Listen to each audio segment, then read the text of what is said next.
The sun burned above the glittering skyline, casting long shadows over the sleek, modern plaza of the Silverstone Mall. Luxury cars slid into valet bays, perfume ads flashed on LED walls, and inside, the clinking of cutlery and credit cards signaled a world far removed from struggle. Aarav adjusted the collar of his jacket as he stepped out of his car, distractedly scanning his phone. His day had already been long, 3 meetings, 2 investor calls, and 1 cancelled lunch. This mall visit wasn't his idea. An old college friend turned venture capitalist had insisted on meeting here over coffee. He sighed and glanced at his watch. And that's when he saw her. At first, it was just a shape. A hunched figure sitting silently near the security booth, half covered in a tattered shawl. People passed her without even a glance, some in heels, some in suits, some carrying shopping bags filled with things they didn't need. Something about the way she sat made him look again. Something in the posture, the stillness, the delicate way her fingers pulled at a thread in her worn-out dupatta. It wasn't just sadness, there was a strange familiarity to it. A feeling that caught in his throat. He took a step closer. And then the world tilted. His breath hitched. It couldn't be. Zoya, no, it wasn't possible. His brain immediately tried to shut it down. It had been 4 years. 4 long, painful, bitter years. Since the night she vanished. No text, no letter, no call, just silence, and a heart left behind in pieces. But the girl in front of him, though thinner, paler, worn by dust and pain, was her. The same sharp cheekbones, the same soft curve to her lips, though now cracked and dry. The same eyes, haunted, distant, deep. Aarav stood frozen. He'd imagined this moment so many times, in dreams, in heartbreak, in poems he never showed anyone. He had dreamt of bumping into her again, demanding an explanation, closure, anything. But he had never imagined her like this. He walked closer, slowly, almost afraid she might disappear if he blinked. As he neared, the woman looked up, sensing his presence. Their eyes met. His heart stuttered. She flinched. For a second, recognition flickered in her gaze. Her lips parted. Her eyes widened. But then, like a curtain falling, the moment vanished. She dropped her head quickly and stared at the pavement. He knelt beside her. Zoya, she shook her head faintly. I think you're mistaken. No, I'm not, he said, his voice rough. It's me, Aarav. Silence. She wrapped her arms tighter around herself. Her hands were trembling. Zoya, what happened to you? He asked gently, but there was urgency in his voice, like he was desperate to break through a locked door. I'm not her, she muttered, barely audible. Please go away. Stop this. He was on the edge of begging. I looked for you. For months. I filed a police report. Talked to your neighbors. I thought you were dead. She didn't answer. Her silence was louder than shouting. Aarav's voice cracked. I thought you left me. Her shoulders shook slightly, whether from cold or emotion, he couldn't tell. Still, she kept her head low, avoiding his eyes. I don't want your pity, she whispered. Not now. Aarav's chest tightened. This isn't pity, he said.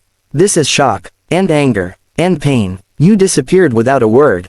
And now you're here, like this. She finally looked up again, slowly.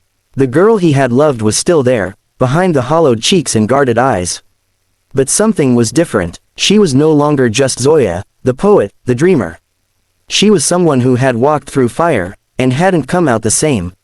I'm not that girl anymore, she said softly. He exhaled, eyes stinging. Then tell me who you are. What happened? Just talk to me. She shook her head, tears welling in her eyes but refusing to fall. It won't change anything. Maybe not, Aarav replied.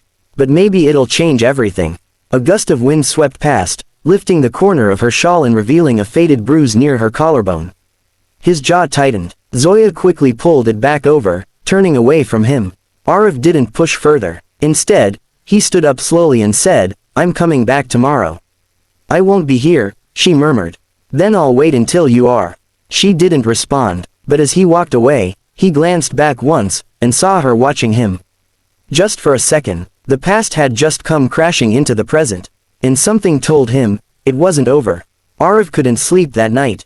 Zoya's eyes haunted him. Even in their silence, they screamed with stories untold. His mind replayed the tremble in her voice, the hidden bruise, the way she shrank from his touch, as if she'd forgotten what it meant to be held without fear.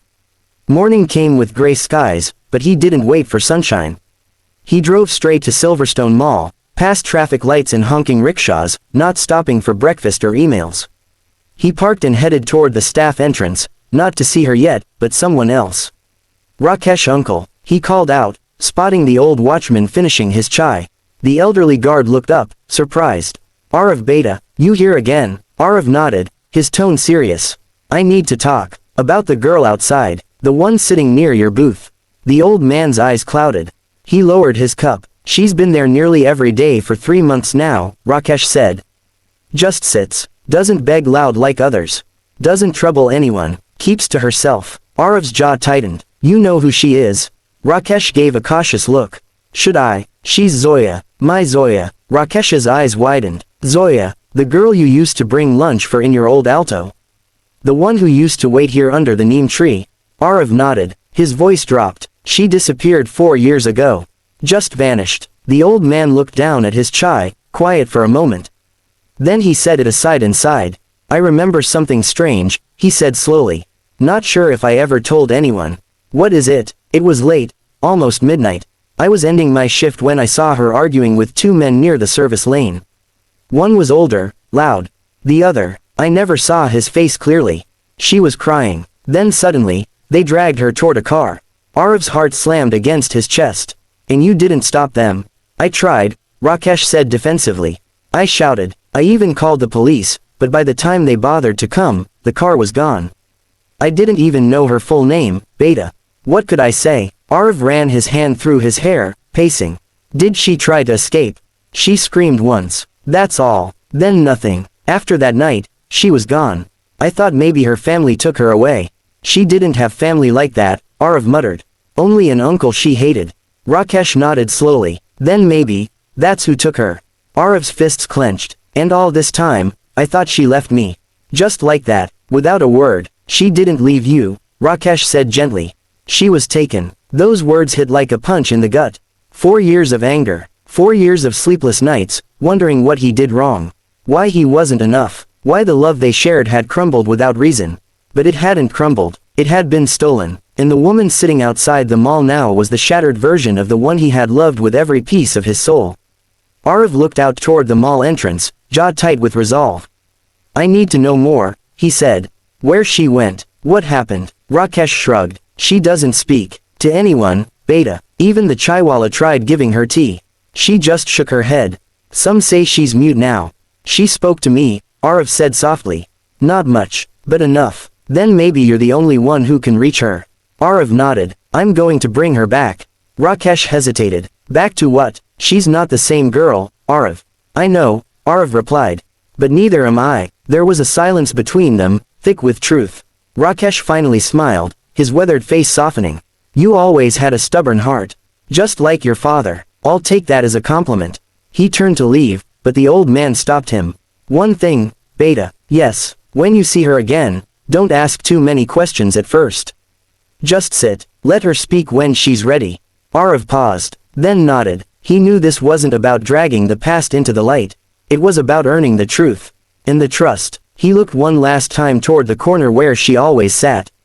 Today, he wouldn't just pass by. He would sit beside her. And wait, for however long it took.